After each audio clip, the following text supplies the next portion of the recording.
Hello everyone, कैसे हो आप सभी। मैं अंकित वर्मा अगेन आप सबका वेलकम करता हूँ स्पेक्ट्रम के अंदर। तो जैसा कि आपको पता है कि हमारी यूनिक्स और लिनक्स की ऑपरेटिंग सिस्टम की सीरीज चली हुई है। तो आज का जो हमारा टॉपिक है उसका नाम है स्टार्टिंग एंड शटिंग प्रोसेस। ठीक है, तो इसके बारे में हम बात करते हैं कि क्या कुछ है इस प्रोसेस के बारे में, कैसे हम स्टार्टिंग करते हैं, शटिंग प्रोसेस चलेगी, कैसे हमारी जो बैकग्राउंड प्रोसेस है उनको क्या बोलते हैं, डेमोन्स बोलते हैं हम, उसके बारे में डिस्कस हम करेंगे। और एग्ज़ाम पॉइंट ऑफ व्यू से भी बहुत इंपॉर्टेंट टॉपिक है, तो इसके बारे में हम डिस्कस करते हैं। चलो चलते हैं फिर।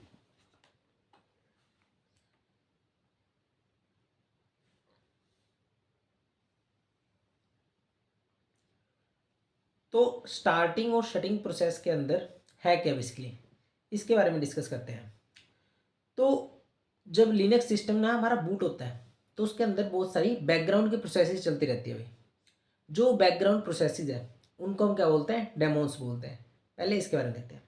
तो when ever the Linux system is booted in number of process start execute at the time, so we cannot see this process, they keep executing in the background, these process is known as the demos। जो भी background में process चलती रहती है उनको हम क्या बोलते हैं, डेमोन्स बोलते हैं। अब एक एग्जांपल लेते हैं कि कैसे कैसे होता है।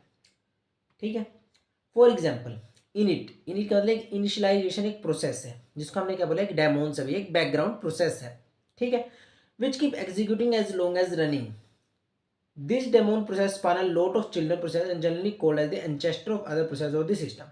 अब इससे एग्जाम्पल क्या है, हमने क्या कहा कि जो इतनी हमारी बैकग्राउंड की प्रोसेसेस है उनको हम क्या बोलते हैं, डेमोन्स बोलते हैं। हमने एक एग्जाम्पल ले लिया कि इनिशियलाइजेशन एक डेमोन्स है जिसका काम क्या है, जो क्या कहते हैं, एग्जीक्यूट करते हैं जब तक हमारा प्रोग्राम चलता रहता है, जब तक हमारा लिनक्स सिस्टम चलता रहता है तब तक वो चलती रहती है। इस डेमोन्स प्रोसेस के बहुत सारे चिल्ड्रन भी होते हैं, तो ये क्या होगी, एक एंचेस्टर होगी और वो सारे इसके क्या होंगे, चिल्ड्रंस होंगे। तो ये बताया इसके अंदर। अब इसके बारे में हम डिस्कस करते हैं कि फर्स्ट इनिट, यहाँ पे इनिशियलाइजेशन आएगा, कोई नहीं, को थोड़ा सा हो जाता है कई बार। हाँ जी, तो first initialization make sure that there is a getty program from the terminal collection. Getty listen as the terminal wait for the user to notify that he is ready for the login. When you notify user getty output as a welcome message from the username and finally run the login program। login get the username parameter from the user for the password। अब ये कुछ भी नहीं है, simple एक क्या है, hierarchy बना दी कि कैसे कैसे हम चलेंगे। एक एग्जांपल अगर मैं लूँ, जैसे हमने किसी भी वेबसाइट पे जाके या किसी भी अकाउंट पे जाकर हमने रजिस्टर कर दिया, तो वो वेरीफाई कैसे करता है, लॉगिन करता है, उसका फ़ोन नंबर लेगा, ईमेल आईडी लेगा, उसको पासवर्ड लेगा और वेरीफाई करके उसको कर देगा। तो यही प्रोसेस के अंदर चलेगी, कैसे कैसे प्रोसेस चलेगी, इनिशियलाइजेशन प्रोसेस आई, फिर हमारी गेटी प्रोसेस आई।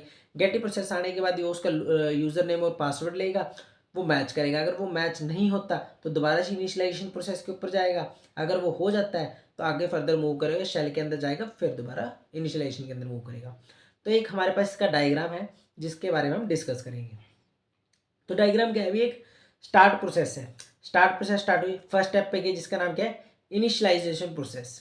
फिर उसके बाद गई गेटी प्रोसेस पे। गेटी प्रोसेस पे क्या करेगी, वेट करेगी ये यूज़र का, जैसे हमने बताया था। अब यूज़र क्या देगा, रीड करेगी यूज़र का नेम और एग्जीक्यूशन उसका। ठीक है, उसके बाद लॉगिन करेगी, रीड करेगी उसका पासवर्ड। अब हमने एक डायमंड बॉक्स बनाया जिसके अंदर हमने क्या डिस्कस किया कि अगर वो मैच करता है तो वो आगे फर्दर करेगा, लॉगिन करेगा, एग्जीक्यूशन हो जाएगा और शेल के पास जाएगा, रीड करेगा, एग्जीक्यूट करेगा कमांड्स को और दोबारा से किस पे चल जाएगा, वो इनिशियलाइजेशन प्रोसेस पे। अगर डायमंड बॉक्स के अंदर जो पासवर्ड हमारा मैच नहीं कर रहा तो लॉगिन एग्जिस्ट नहीं करता हुए दोबारा से इनिशियलाइजेशन प्रोसेस के अंदर जाएगा। तो ये था आज के लेक्चर के अंदर, जिसके बारे में हमने क्या डिस्कस किया कि जब भी हमारा लिनक्स सिस्टम प्रोग्राम चलता है तो इसके अंदर क्या होता है, भी जितनी बैकग्राउंड की प्रोसेस है वो सारी चलती रहती है। इसके बारे में डिस्कस था। जो डेमोन्स प्रोसेस जो वो अनचेस्ट होते हैं, बाकी सब उसके चिल्ड्रंस होते हैं। इसका एग्जाम्पल ले लिया कैसे कैसे हमारी हायरार्की चलती है। तो आज के वीडियो लेक्चर में इतना ही था भाई, तो देखते रहिए और लेक्चर के नोट्स मैं आपके साथ शेयर कर रहा हूँ। और इसके अंदर हम क्या डिस्कस कर सकते हैं, आगे जो भी वीडियो आएगी उसके बारे में हम और डिस्कस करेंगे कि कैसे कैसे हमारी हायरार्की चलेगी, लिनक्स के अंदर क्या क्या वर्किंग होगी, मतलब पूरा एग्जाम पॉइंट ऑफ व्यू के अकॉर्डिंग हमारा सब कुछ चलेगा सिस्टम। तो ठीक है गाइस, बने रहिए, मिलते हैं जल्दी नेक्स्ट वीडियो के अंदर। और वीडियो को लाइक शेयर सब्सक्राइब जरूर करें क्योंकि आपका सपोर्ट बहुत जरूरी है। Thank you all of you.